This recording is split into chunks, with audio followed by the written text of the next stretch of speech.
নমস্কার বন্ধুরা, welcome to my channel the creative Sumita. Ashok ষষ্ঠীর ব্রত কথা। পুরাকালে এক মুনি স্নান করে কুটিরে আসছেন। এমন সময় দেখলেন অশোক গাছের তলায় একটি সদ্যজাত কন্যা। তিনি কন্যাটিকে কুড়িয়ে নিয়ে এসে পালন করতে লাগলেন। কন্যার নাম রাখলেন অশোকা।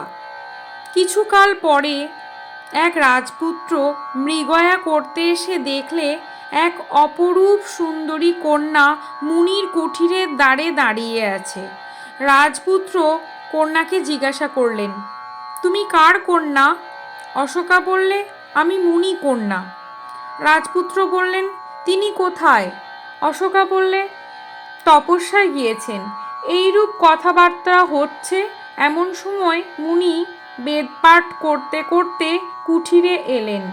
অমনি রাজপুত্র ভূমিষ্ঠ হয়ে প্রণাম করে বললেন, ঠাকুর, অশোকার সঙ্গে আমার বিয়ে দিন।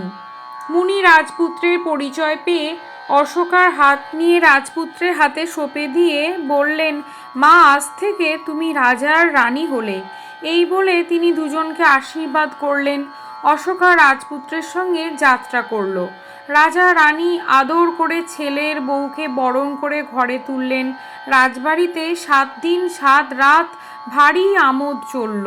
কালক্রমে অশোকার 7 ছেলে আর 1 মেয়ে হলো। তারা বড় হলে তাদের বিয়ে থা দিলে।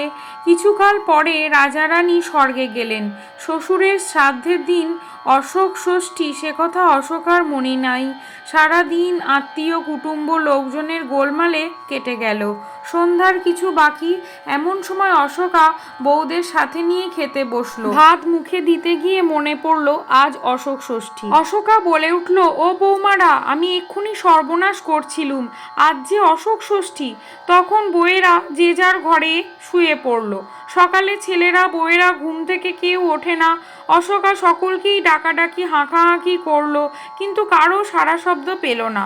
তখন দরজা ভেঙে দেখলো সবাই মরে পড়ে আছে। অশোকা পাগলের মতো কান্নাকাটি করলো।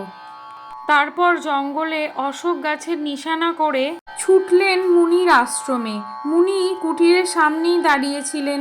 বললেন, অশোক ষষ্ঠীর দিন মুগ কলাই সিদ্ধ খেয়েছিলে, ধান ছিল, তাতেই তোমার সর্বনাশ হয়েছে। কমণ্ডলুর জল সবাইকে গিয়ে ছিটিয়ে দাও, তাহলে সকলেই বেঁচে উঠবে। অশোকা তাড়াতাড়ি ছুটল বাড়ির দিকে। গিয়ে কমণ্ডলুর জল সকলের গায়ে ছিটিয়ে দিতেই ছেলেরা বউয়েরা বেঁচে উঠল। এইভাবেই অশোক ষষ্ঠীর ব্রতকথা চারিদিকে ছড়িয়ে পড়ল। এই ব্রত পালনে পুত্রবতীরা কখনো পুত্রশোক পান না। চৈত্র মাসের শুক্লপক্ষের ষষ্ঠী তিথিতে অশোক ষষ্ঠী পালন করা হয়।